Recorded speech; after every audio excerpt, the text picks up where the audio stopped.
ಕಾಮನ ಬಿಲ್ಲಿಂದ ಬಣ್ಣಗಳ ಕದಿಯೋಣ, ಮೋಡದ ಕಡಲಿಂದ ಪನ್ನೀರ ಕಡೆಯೋಣ, ಬಿಳಿ ಹೆತ್ತ ಬಣ್ಣಗಳ ಬಿಳಿ ಬಿಳಿ ಬಟ್ಟೆಗೆ ಚೆಲ್ಲೋಣ, ಓಹೋ ಕುಣಿಯಾಡೋಣ. ಹೋಳಿ ಹೋಳಿ ಹೋಳಿ ಹೋಳಿ, ಏಳೇಳು ಬಣ್ಣದ ಬೆಳ್ಳಿ ಹೋಳಿ.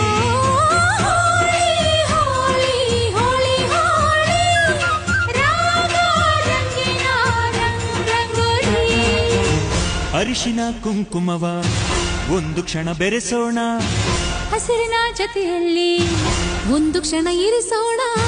ರವಿವರ್ಮನಕ್ಕರೆ ಕ್ಷಮಿಸು ಬಣ್ಣದ ಹಬ್ಬ